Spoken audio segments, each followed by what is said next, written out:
Some came from public schools. Others, already working, were from local church boys' clubs.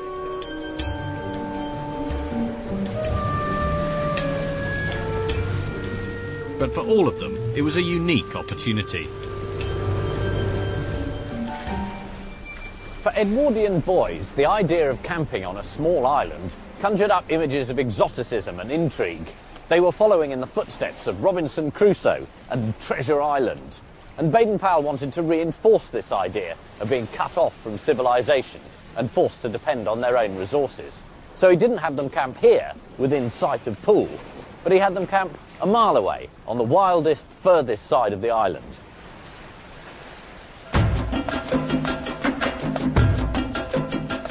The native boys of the Zulu and Swazi tribes learn to be scouts before they're allowed to be considered men.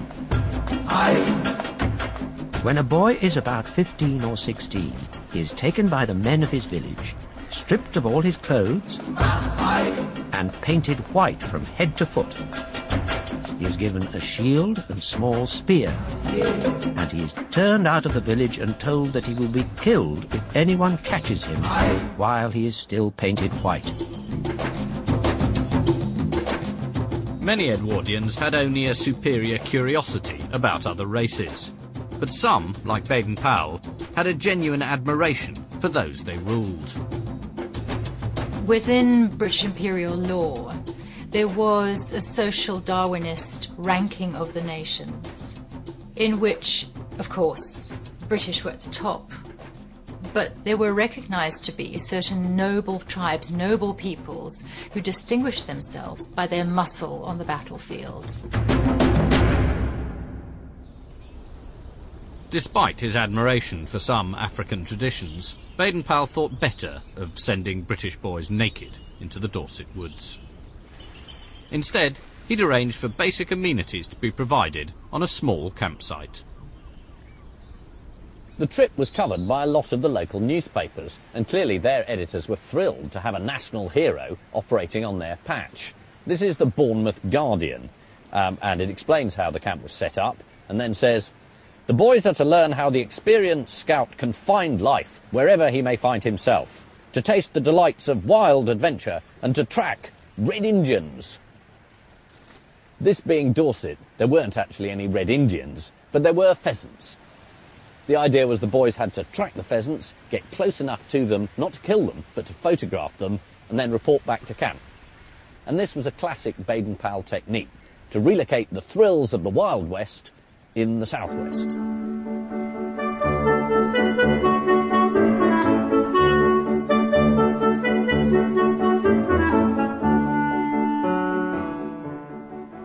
This is a set of extraordinary photographs taken on that first camp in 1907, and it shows the boys literally here taking part in the various exercises that Baden-Powell had dreamt up.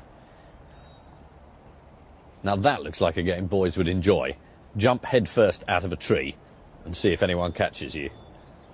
Well, that does look fun.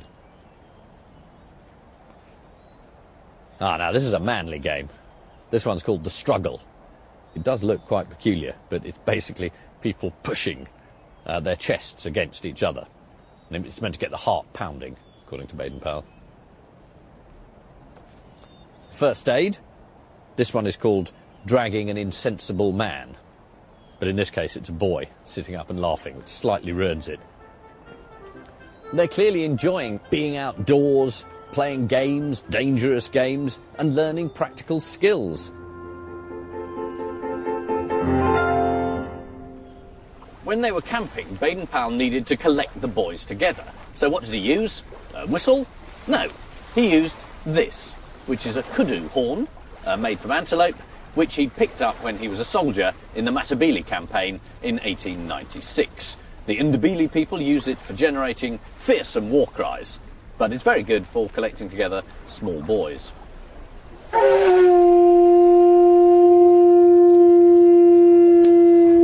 Gonyama, Gonyama, Ivubu, Yabu, Yabu, Ivubu, Im, Gonyama, Gonyama. At night, Baden-Powell taught the boys Zulu war chants, and enthralled them with tales of his overseas adventures. Once I went butterfly hunting in Dalmatia. Batteries had been built upon these mountaintops, and it was my business to investigate their positions, strength, and armaments. I took a sketchbook, a colour box, and a butterfly net in my hand, and I was above all suspicion to anyone who met me. They did not look sufficiently closely into the sketches of butterflies to notice that the delicately drawn veins of the wings were exact representations in plan of their own fort.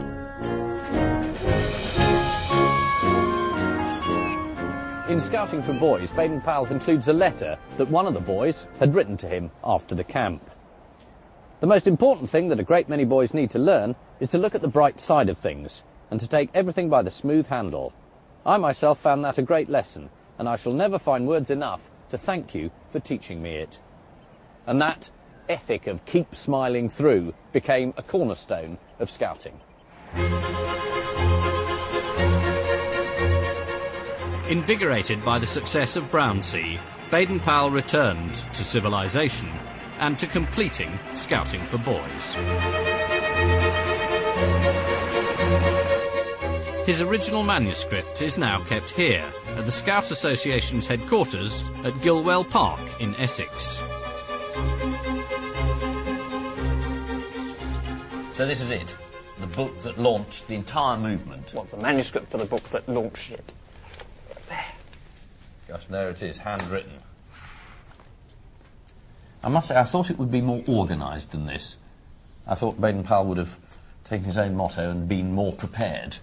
I get the impression that he was just jotting down things as they came to him. I don't think he actually sat down and mapped out what he was going to do before he put pen to paper. I mean, these are the chapter headings here, and it says sort of, I don't know, Chapter 3, campaigning, camp life, resourcefulness, colonial life, etc. Not terribly linked, are they? I mean, it is more or less, well, there'll be a bit of this and a bit of that. Yes, and to some extent that helped the readability of the book. It's one of those things that boys could dip into and dip out of, yes, as they fancied. This is a bit he's just torn out. I think he's borrowed a bit of President Roosevelt's speech, and it's about the qualities that make a good soldier. And